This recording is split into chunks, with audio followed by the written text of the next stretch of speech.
Eto nga at lalabas kami mag-ina at para maglakad-lakad. Palabas na kami ng bahay niyan. Ayan.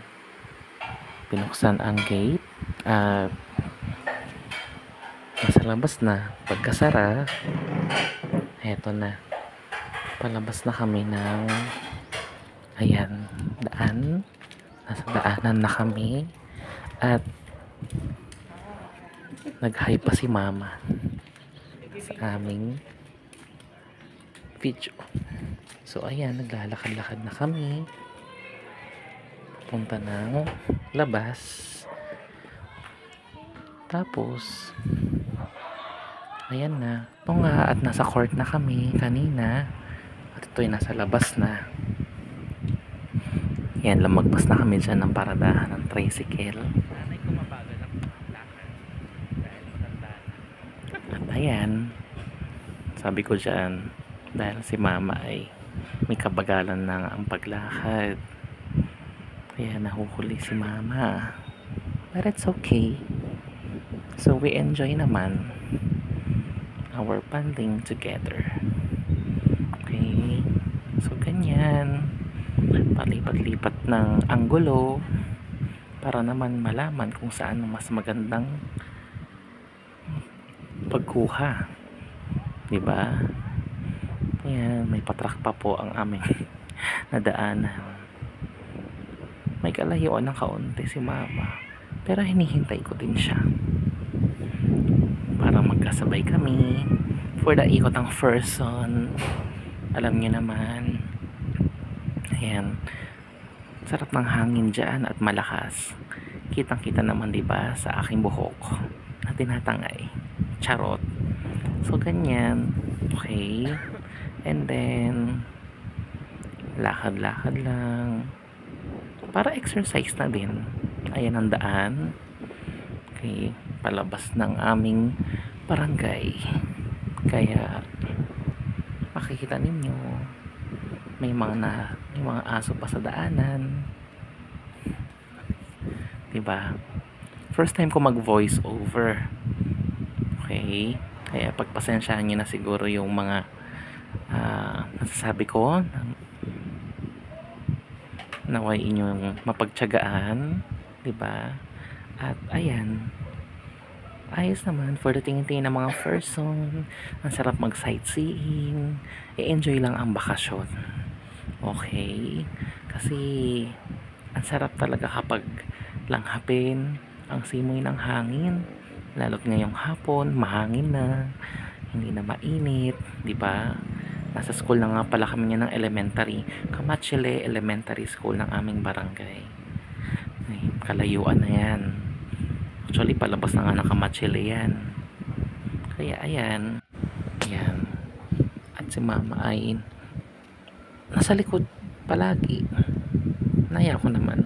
Ayan, for the rotate ng camera ang person para sa Kamachile Elementary School. Okay, ganyan lang, diba? So lumagpas na, malayo-layo pa ang aming lalakarin dyan. Tinatawag na Kamachile Road or Kamachile Junction. Okay, so ganyan. Sarap ng hangin maglakad, no? Kahit na wala namang bagay na hindi nakakapagod. Kahit na ang paglalakad mapapagod ka, okay, pero na-exercise ka. Na-exercise ang paa mo, mga binti mo, okay, ang katawan mo, no? Kumbaga sightseeing lang yan. O yan, hindi na ko si mama kahit na nahuli, check pa rin ng nanay sa likod. Ganon lang, diba? So ayan, nasa bukid na kami niyan. Kalungusan na nga pala yan, parte na ng kalungusan yan. Sarap din ng hangin dyan dahil nga malawak, wala masyadong kabahayan, puro mga kapunuan. May daanan pala kaming mga nagpipicturan dyan sa daan. Mabuti nga at wala masyadong sasakyan na dumadaan. Ayan, hindi naman boring ang aming daanan. Pero syempre kailangan mong siguraduhin na sure siguraduhin na sure pa. Charot. Na ano, syempre, pag mag-picture ka sa daan, tingnan mo muna kung walang dadaan, di ba? Para safe lang tayong lahat. Ang sarap dyan, mahangin dyan sa kabukiran. Okay, no? Sarap lang hapin. No? Pang nature vibes lang. Tininan ko, ayan, pabalik na kami neto. Okay, ayan ang nature. Ayan ang kapaligiran. Masarap lang tanawin, tignan, no? Hindi nakaka-stress. Kumbaga, pampaalis ng stress, pampaalis ng mga intindihan sa buhay. So, mga ganyan lang. O, magpasa nga pala kami yan. Na kami dyan. Okay, sa mga natayong bahay. Ayan ang mga kabukiran. Mayroon pang mga kalabaw. Alagang kalabaw yan. Mga nandyan. So, ayan ang view. Okay, maglalakad pa rin ang person. Actually, nagbibilang din kami ng steps niya ni mama. Okay, so para mabilang lang kung ilan ang steps namin. Disclaimer lang, hindi po sponsored ang video namin. For the tingin-tingin, naming mga Pilipino pa rin na kumbaga ating kababayan na hindi rin malinis sa kapaligiran, dahil pa rin mga kalat, no? Ayan, pabalik na kami niyan, lagpas na kami ng arko ng barangay. Ayan, nadaanan na ulit namin ang eskwelahan. So ganyan. Ayan po, ayan, subdivision na kami niyan sa school papuntang looban na, no? Ayan, for the tingin-tingin lang ang person. Sarap magliwaliw. Okay, ayan, nasa school na kami. For the ikot ng camera, mga ganon, no? So ayan, ganyan lang. Kaya iba. So ayan, sarap lang sa pakiramdam na pagpawisan ka, nag-exercise ka. Huwag nyo na rin intindihin ang aking baba dyan, ha? Huwag nyo na intindihin. Okay. Lagpas na kami yan sa mga ano na yan, palaisdaan na, paloob na kami ng barangay.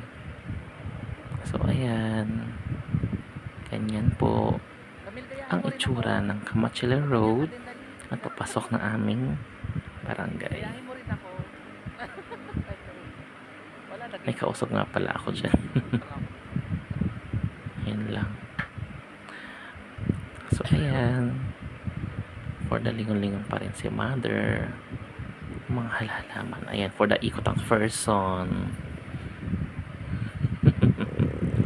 Diba? Ganyan. Ayan, malapit na kami dyan sa terminal o paradahan ng tricycle. Okay, so ganun. La la la na na na. Charot. So ayan, okay, nasa kabahayan na kami. So nandito na kami sa looban aming barangay at pauwi na rin po kami niyan ng aking inay, aking nanay. So ayan, okay, nadaanan na namin ang covered court at ayan na, malapit na sa aming munting tahanan. Ayan, tapos naabangan ko si mama dyan. Okay, huminto pa ako niyan para siya ay ayun, lumitaw na. So ganun lang. I hope you like our video, our mini vlog. Okay, thanks for watching. Don't forget to subscribe. click the notification bell button para palagi kang updated sa aming mga ganap. See you!